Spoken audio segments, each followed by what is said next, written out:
तो बच्चों तू बजा ले अभी तक चुप था। यहाँ आ जा। कोऑर्डिनेशन कंपाउंड लेक्चर 5 तक हमारा हो गया था, है ना। लेक्चर 6 आज स्टार्ट कर रहे हैं। आज एक इंपॉर्टेंट टॉपिक पढ़ा रहा हूँ जिसका नाम है आइसोमेरिज्म। ठीक है, आइसोमेरिज्म बिल्कुल बेस से बताऊंगा कि क्या होता है। ठीक है, अगर कुछ पिछला याद नहीं भी है तो याद रखो। टॉपिक का नाम क्या है? आइसोमेरिज्म। ठीक है, आइसोमर्स फिलहाल याद रखो। अब कोई बंदा कहता है यार ये आइसोमर क्या होते हैं, ये मुझे नहीं समझ आ रहा। ठीक है, तो याद ध्यान दो। जैसे मान लो चलो रास्ते में दो लोग जा रहे हैं, ठीक है, पीछे से कोई आदमी आया, वो चिल्लाया ओए रोहन, और अगर ये भी पीछे मुड़ के देखता है, ये भी पीछे मुड़ के देखता है, तो कहेगा ओए तू भी रोहन। तो ये बंदा क्या कहेगा? भाई नाम ही बस बाय मिस्टेक सेम है, वैसे हमारा कुछ भी सेम नहीं है। ठीक है, वो अलग घर का मैं अलग घर का, तेरे फीचर्स अलग मेरे फीचर्स अलग। ठीक है, तो सिर्फ रोहन नाम सेम होने से कुछ सेम नहीं होता। ठीक है, बाकी सारी चीजें अलग अलग होंगी। तो अब आप समझो कि आइसोमर्स क्या होते हैं। इसे हटा देते हैं फालतू के ड्रामे वाली। ठीक है, तो मान करके चलो आइसोमर्स क्या होते हैं। जैसे मान के देखो ये आपका C2H6 लिखा है, नहीं लिखा? तो बोलो C2H6। तो C2H6 में ये इसे हम बोलते हैं इथेन। क्या बोलेंगे भाई इसे? इसको बोलेंगे इथेन। इथेन का आपका ये स्ट्रक्चर हो गया। तो इस स्ट्रक्चर, इसके स्ट्रक्चर को बोलते हैं स्ट्रक्चरल, क्या बोलते हैं? Structural formula. मतलब अगर कोई कहता है इथेन का स्ट्रक्चरल फॉर्मूला क्या है, तो भाई स्ट्रक्चर मैंने बना दिया। और मॉलिक्यूलर फॉर्मूला क्या होता है? स्ट्रक्चरल फॉर्मूला को अब से मैं SF से शो करूंगा, और मॉलिक्यूलर फॉर्मूला को किससे शो करूंगा? मॉलिक्यूलर फॉर्मूला को मैं शो करूंगा MF से। अब अगर वो ये कहता है कि यार मॉलिक्यूलर फॉर्मूला बोलते कैसे हैं, तो मॉलिक्यूलर फॉर्मूला होता है कि किसी भी कंपाउंड के अंदर कौन से एटम कितने कितने प्रेजेंट है। तो बताओ कार्बन कितने प्रेजेंट है यहाँ पे? C2H6। समझ गए? तो अब मैं आपसे जो भी बात करूंगा वो स्ट्रक्चरल फॉर्मूला और मॉलिक्यूलर फॉर्मूला के टर्म्स में बात करूंगा। स्ट्रक्चरल फॉर्मूला को SF लिखूंगा, मॉलिक्यूलर फॉर्मूला को MF लिखूंगा। ये बात समझिए। तो आइसोमर्स कुछ ऐसे कंपाउंड होते हैं जिनका जो मॉलिक्यूलर फॉर्मूला होता है वो क्या होता है? सेम होता है, लेकिन स्ट्रक्चरल फॉर्मूला क्या होता है? डिफरेंट होता है।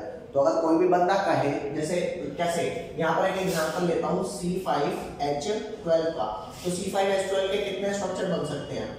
ये बन सकता है कि पांचों कार्बन आप ऐसे लाइन से लगा दो, 1 2 3 4 5 6 7 8 9 10 11 12। क्या बन गया? ये C5H12 बन गया। या फिर ये हो सकता है, इसको बोलेंगे पेंटेन। क्या बोलेंगे इसे? पेंटेन। अगला ये बन सकता है 4 कार्बन ऐसे लगाओ और 1 कार्बन सेकंड पोजीशन पे लगा दो। यहाँ पर चेक कर कितने हाइड्रोजन आएंगे? 1 2 3 4 5 6 7 8 9 10 11 12। अभी तो भाई आया C5H12। इसका जो नाम है, इसका नाम है 2-मिथाइल। उधर ही बैठ जा। इसका नाम क्या है बेटा? इसका नाम है 2-मिथाइल। अरे ये मिथाइल ग्रुप हो गया CH3। जहां पे ये डैश लगा रखे हैं ये H है बेसिकली। ठीक है, तो CH3 ग्रुप सेकंड कार्बन पे लगा है 2-मिथाइल ब्यूटेन। अगर मैं आपसे बात करूं दोनों का मॉलिक्यूलर फॉर्मूला क्या है? C5H12, लेकिन क्या स्ट्रक्चरल फॉर्मूला भी सेम है क्या? नहीं। ठीक है, तो अगर ये कंपाउंड कहे ओए मैं भी C5H12 तू भी C5H12, तो बस मॉलिक्यूलर फॉर्मूला ही सेम है, बाकी तू अलग बिहेव करेगा, मैं अलग। समझ गए? तो अगर कोई पूछे आइसोमर का डेफिनेशन क्या होती है, तो the compounds that are having same molecular formula but different structure formula are called isomers. Is that clear? Done कर दे, लिखना चालू कर। लिख भाई, इसकी डेफिनेशन यहां से स्टार्ट है। The compounds having same molecular formula को MF लिख दूं। ठीक है, क्या सेम है इसका? Same molecular formula but different structural formula is called is called isomers, ठीक है, and the phenomenon is called,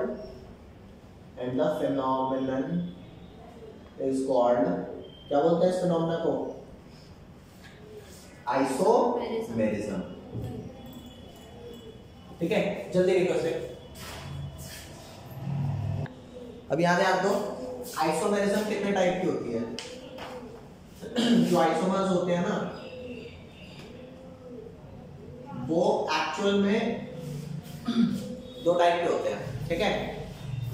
ऐसा नहीं होता कि अगर ये दोनों आइसोमर्स हैं इनका मॉलिक्यूलर फॉर्मूला सेम है, स्ट्रक्चरल फॉर्मूला अलग अलग है, तो इनके कोई भी गुण नहीं मिलेंगे, ऐसा नहीं है। गुण मिलते भी हैं थोड़े बहुत। तो बेस्ड ऑन कि कितने गुण मिलते हैं ना, मैं यहाँ पे 2 अलग अलग पार्ट में आइसोमर को डिफाइन कर रहा हूँ, मतलब क्लासिफाई कर रहा हूँ। तो सबसे पहला आपका कौन सा आ जाता है? Structural isomer. कौन सा है भाई? स्ट्रक्चरल आइसोमर, ठीक है जी। अगला आता है और stereo isomer. Stereo isomer stereo isomer के फर्दर 2 पार्ट होते हैं।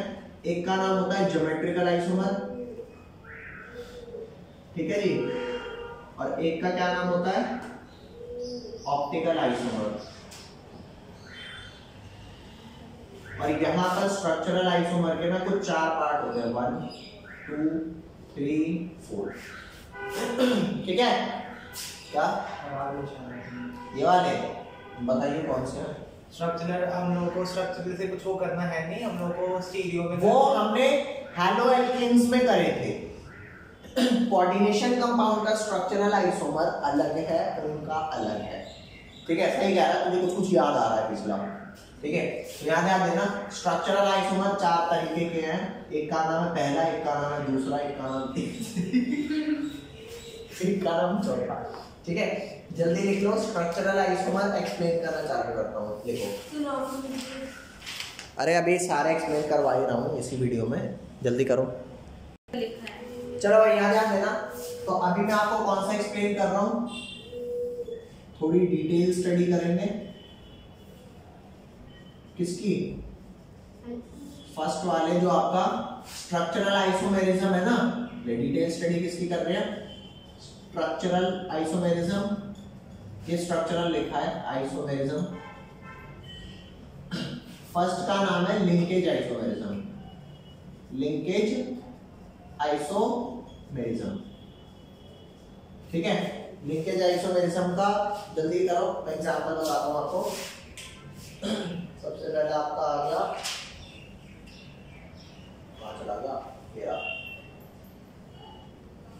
ये देख भाई, मान ले तेरे पास एक कंपाउंड है CONH3 NO2 और बाहर लगा है Cl2, ठीक है जी। एक ये कंपाउंड है, एक और कौन सा कंपाउंड है? एंड एक कंपाउंड है CONH3 ONO और बाहर क्या लगा है? Cl2। तुम मेरे को बताओ क्या दोनों का मॉलिक्यूलर फॉर्मूला सेम है? भाई एक CO इसमें है, एक CO इसमें है। 5 ammonia, 1 NO2, 2 Cl2, 5 ammonia, 1 NO2 और, ठीक है। अब NO2 एक ऐसा लिगेंड है जो एम्बिडेंट है, मतलब जिसके पास ना 2 डोनर साइट्स हैं, लेकिन एक टाइम पे एक ही से डोनेट कर सकता है। तो NO2 लिखने का मतलब है कि ये मेटल से लिंक्ड है, नाइट्रोजन एटम से, और ONO लिखने का क्या मतलब है कि मेटल से किससे लिंक्ड है? O से। तो लिंक जिससे है ये उस बात का फर्क आ रहा है, नहीं आ रहा? आ रहा है ना। तो हर वो एम्बिडेंट लिगेंड जिसके पास 2 अलग अलग डोनर साइट है, वो ये टाइप के आइसोमेरिज्म दे सकता है। नहीं आई बात समझ? 2 अलग अलग टाइप के, जैसे एम्बिडेंट लिगेंड होता है ना। अब क्वेश्चन आएगा लिंकेज आइसोमेरिज्म कौन दे सकता है, ठीक है। क्वेश्चन लिखो। मुझे समझ नहीं आया है कि क्या नहीं समझ आया? या तो क्रॉस क्वेश्चन करने दोबारा बताता हूँ। ये दोनों सेम ही तो है, वो भी NO2 है, ये भी NO2 है, लेकिन फर्क है, ठीक है। देख कैसे ये फर्क है। मान ले तेरा ये कोबाल्ट है, यहाँ पर, यहाँ पे, यहाँ पे, यहाँ पे, यहाँ पे, यहाँ पे, ये 5 जगह अमोनिया अमोनिया चिपके हुए हैं, ये 5 जगह कौन चिपक गए? अमोनिया, ठीक है। और यहाँ चिपक गया NO2 और बाहर क्या लग गए? 2 Cl। और इस वाले केस में क्या है? यहाँ पर भी 5 तो अमोनिया ही लगे हैं। फिलहाल अमोनिया लगा के दिखा नहीं रहा, मान लो कि अमोनिया लगे हैं, लेकिन यहाँ पर N से नहीं चिपका, O से चिपका हुआ है।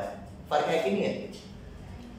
फर्क पड़ता ही नहीं पड़ता इस बात का? बात तो बराबर ही है NO2 नहीं, पता है क्यों बात बराबर नहीं है? हैं? मान करके चल NO2 CO नाइट्रोजन से बॉन्डेड है ना, कोबाल्ट और नाइट्रोजन की जो बॉन्ड की स्ट्रेंथ है वो अलग होगी कोबाल्ट और ऑक्सीजन की बॉन्ड से। अभी समझ आया फर्क? ठीक है। तो ये NO2 जो आपका है, ये NO2 आपका एक एम्बिडेंट लिगेंड है। एम्बिडेंट लिगेंड मैंने आपको क्या पढ़ाया था? जिसकी एक्चुअल में 2 डोनर साइट होती है, लेकिन 2 एक साथ डोनेट नहीं कर पाता, इसलिए बाइडेंटेट नहीं होता, वो एक ही कर पाता है एक टाइम पे, तो वो यूनिडेंटेट कहलाता है प्रैक्टिकली। तो ऐसे बाइडेंटेट लिगेंड को जो यूनिडेंटेट है उसे एम्बिडेंटेट बोलते हैं। समझ गए? हैं? कोई लोचा इसमें? नहीं। ठीक है, जल्दी लिख।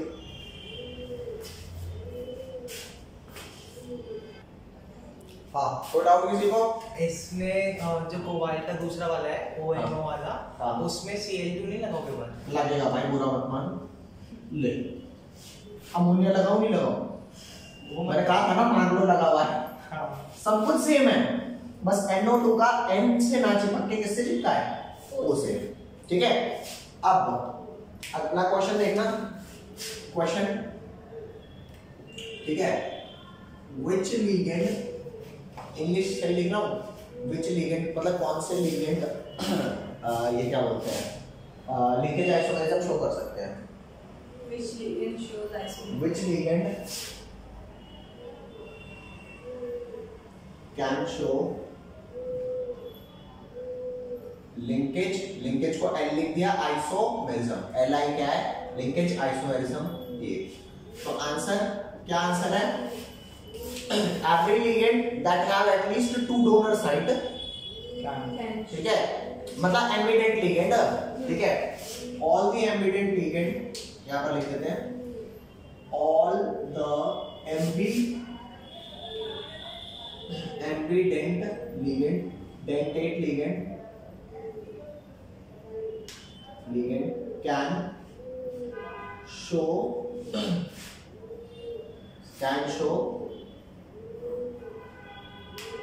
Linkage isomerism. एग्जांपल, जो Cn है वो C से भी हो सकता है और N से भी हो सकता है, और NO2 N से भी बॉन्ड कर सकता है और O से भी कर सकता है। बोलो जी। Yes. और उसके बाद अगर मैं बात करूं, और कौन होता है? SCN S से भी कर सकता है और N से भी कर सकता है। Is that clear? Yes, ma'am. That Yes. करो। सेकंड हमारा कौन सा आता है? लिंकेज के बाद सेकंड आइसोमेरिज्म आती है हमारी कोऑर्डिनेशन। कौन सी भाई? Coordination isomerism. Coordination isomerism. ये कोऑर्डिनेशन आइसोमेरिज्म का क्या मतलब है? इसका मतलब समझना, जैसे मान करिए चलो आपका एक कंपाउंड है, इजीली समझ जाओगे। कंपाउंड क्या है? CO NH3 होल 6 और CrCN होल 6। ये एक ऐसा कंपाउंड है जिसपे कैटायन पेयर भी है और एनायन पेयर भी है, ठीक है। अब दोनों बड़े लोग, जैसे कई लोग होता है कैटायन पेयर है लेकिन एनायन काउंटर पार्ट है, स्पेयर नहीं है, या कैटायन काउंटर पार्ट है, एनायन पेयर है, लेकिन ये दोनों ही बड़े लोग हैं। दोनों के पास अपने अपने मेटल और अपने पास अपने अपने लिगेंड है। समझ गए? जैसे किसी पे साइकिल, किसी पे गाड़ी हो तो वो एक्सचेंज नहीं कर सकते है ना। किसी पे स्कूटर हो तो वो एक्सचेंज कर सकते हैं। भाई जरा आज अपना स्कूटर दिखाइए, गाड़ी वाले गाड़ी एक्सचेंज कर सकते हैं। समझिए? तो लिगेंड वाला ग्रुप ये भी है, लिगेंड वाला ये भी है। कह भाई यार अमोनिया तो कई दिन से चिपकवा रहा हूँ अपने पास में, जरा एक Cl दियो देखो कैसा लगता है। ठीक है भाई ले ले। तो एक ये कंपाउंड और एक ये कंपाउंड CO। हाँ भाई कितने Cl भेजूं? बस एक ही दे दे, अच्छा लगा तो और भी यूज करूंगा। तो कोई नहीं भाई, वहां से एक अमोनिया भेज देना तब तक के लिए। तो ये और ये बन गया Cr CN अमोनिया। नहीं, CN5 पहले नहीं आएगा क्योंकि अमोनिया अमीन होता है और CN साइनाइड होता है, तो अमीन पहले अल्फाबेटिकली लगते हैं। और यहाँ पे CN कितने हो गए 5। ठीक है जी। तो ये और ये कोऑर्डिनेशन आइसोमेरिज्म है। तो कोऑर्डिनेशन आइसोमेरिज्म वो आइसोमेरिज्म हो गया जिसमें कैटायनिक और anionic sphere of a single compound, अरे एक ही कंपाउंड है जिसमें कैटायनिक एनायनिक स्फीयर है, वो अपने लिगेंड्स आपस में और भाई लेन देन चलता रहता है। समझ गए? तो यहाँ पर मैं लिख रहा हूं in this isomerism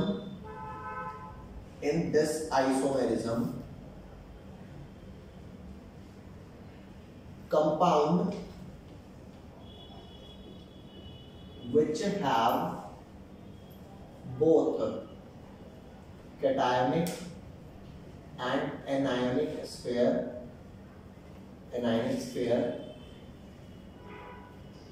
interchange their ligands. Is that clear? जल्दी लिखो सर। नेक्स्ट आता है भाई थर्ड, आयोनाइजेशन आइसोमेरिज्म।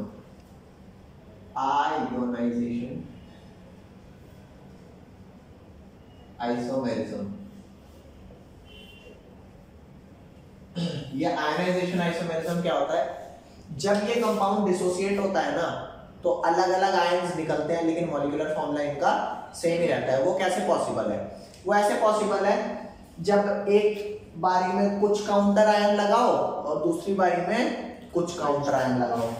ठीक है, जादू देखते हैं। मान लो यहाँ पे CONH3 और यहाँ लिखा है सल्फेट और यहाँ बाहर Cl लिखा है। तुम सच्ची सच्ची बताना, अंदर वाला सल्फेट क्या आयनाइज हो सकता है? नहीं, अंदर वाला नहीं हो सकता। वही अगर Cl अंदर लगाओ सल्फेट बाहर लगाओ तो सल्फेट आयनाइज होगा, Cl नहीं हो पाएगा। समझिए बात? तो बात तो यही हुई ना कि मॉलिक्यूलर फॉर्मूला तो सेम ही कहलाएगा इनका, बस ये है एक में सल्फेट अंदर है एक में सल्फेट बाहर है। अरे बोल भाई, बट वो सेम थोड़ी है। बट वो सेम थोड़ी है दोनों। अबे मॉलिक्यूलर फॉर्मूला तो सेम ही हो गया। जो एटम इसके पास वो एटम उसके पास, जितने इसके पास उतने उसके पास। लेकिन यहाँ पे जब ये वाला डिसोसिएट होगा तो इसके डिसोसिएट होने पे क्या मिलेगा? CONH3 5SO4। इस पूरे पे कौन सा चार्ज आएगा? क्योंकि Cl पे -1 आएगा तो इस पे +1 आ जाएगा। और ये वाला अगर टूटेगा तो कौन सा चार्ज आएगा? CONH3 5Cl। सल्फेट पे कौन सा चार्ज आएगा? -2। तो इस पे कौन सा आएगा भाई? +2। Is that clear? ठीक है, क्योंकि आयंस अलग अलग डिसोसिएट हुए ना जी। हाँ जी। अरे मोटे समझ नहीं कहां से समझ नहीं आ रहा, ये बता। ऊपर वाला तो आगे नीचे कर दिया। अरे भाई, जब तू इसको पानी में डालेगी तो इसके अंदर जो होते हैं क्या वो अलग से डिसोसिएट हो सकते हैं? इसी वजह से हम इन्हें क्या बोलते हैं? Complex salt. अरे ये तुम्हें बताया है कि नहीं बताया कि ये वाला मामला, दोबारा सुनो मेरी बात, ये वाला डिसोसिएट अंदर वाले आयन अलग से नहीं हो सकते, as a whole ion dissociate होगा। तो यहाँ पर बाहर अगर Cl है तो Cl माइनस आएगा, बोल। और यहाँ पर अगर Cl अंदर होगा तो अब क्या डिसोसिएट हो पाएगा? अब तो कोऑर्डिनेट बॉन्ड बना के रहेगा ना Cl के साथ, तो अब सल्फेट बाहर ही हंसेगा अंदर चला गया। समझ आई बात नहीं आई? और बोल ना, तो आयंस क्योंकि अलग अलग आ गए हैं इसलिए हो गया ना आयनाइजेशन आइसोमेरिज्म। डन, जल्दी लिखो। अब चौथा आएगा, चौथा कौन सा है? चौथे का नाम है solvate isomerism. Solvate isomerism, okay जल्दी लिखो। हाँ भाई, कोई डाउट? तो डाउट है इसमें? No sir. पक्का? यस। ये लो भाई, कदे झूठ बोल रहे हो हैं कि मैंने तो पढ़ा दिया सर को। पढ़ाया नहीं, डाउट कर दिया। अबे पोपलू यहाँ पे क्यों पढ़ाया है? वहाँ पे नहीं। चलो, सॉल्वेट आइसोमेरिज्म क्या होता है? जैसे आयनाइजेशन आइसोमेरिज्म में आयन्स अंदर बाहर हो रहे थे ना, कि चल आयन, अब मैं तो यहाँ बोर हो लिया, बाहर रह के तू भी आजा झेले जिंदगी में, अंदर जाता हूँ बोरियत वाली जिंदगी एकदम। तो यहाँ पे सॉल्वेट मतलब सॉल्वेंट मॉलिक्यूल लेफ्ट राइट होगा। सॉल्वेट है, सॉल्वेट है, सॉल्वेट ही है। तो क्या ध्यान देना, मान लो एक कंपाउंड है CrH2O6 Cl3। तो अगर H2O कहेगा ना Cl प्लीज अंदर आ जाओ एक प्लीज, है तो कहेगा ठीक है अंदर आ जाते हैं। वाटर भाई साहब क्या करोगे, मैं भी आऊंगा, बाहर की दुनिया देखूंगा। तो एक और कंपाउंड कौन सा हो गया Cr। अब यहाँ पे H2O5 रह गया, Cl एक अंदर आ गया और यहाँ पे दो Cl2 तो रह गए ना, प्लस डॉट एक H2O और आ गया। तो जब आयन्स अंदर बाहर होते हैं तो आयनाइजेशन, और जब सॉल्वेंट मॉलिक्यूल आयन के साथ करता है तो सॉल्वेट आइसोमेरिज्म। क्लियर, ये डन हो गया, जल्दी करो, नेक्स्ट स्टार्ट कर रहे हैं अब। यहाँ समझ, दोबारा सुनो, आयनाइजेशन में ये भी आयन था, ये भी आयन है, आयन अंदर बाहर कर रहे हैं, है ना, तो आयनाइजेशन। यहाँ पे Cl आयन है, क्या वाटर आयन होता है, वाटर तो न्यूट्रल है ना। तो जब आयन आयन से चेंज होता है तो आयनाइजेशन, और जब कोई आयन किसी न्यूट्रल स्पीशीज से चेंज होती है, अब ये सॉल्वेंट ही तो है वाटर, तो सॉल्वेट आइसोमेरिज्म। भाई एक आयन के बदले में Cl अंदर दिया तो बाहर आयन तो नहीं मिला ना, न्यूट्रल मॉलिक्यूल मिला, समझ गए, जल्दी करो। तो भाई ये आपको लिंक, जो जितने आपके स्ट्रक्चरल आइसोमेरिज्म थे ये करा दिए। अब इसमें कोई डाउट हो तो बताओ, ठीक है। नेक्स्ट हम स्टार्ट कर रहे हैं ज्योमेट्रिकल आइसोमेरिज्म। देखो कौन सा स्टार्ट कर रहे हैं, मैं यहाँ से स्टार्ट करता हूँ, ज्योमेट्रिकल आइसोमर।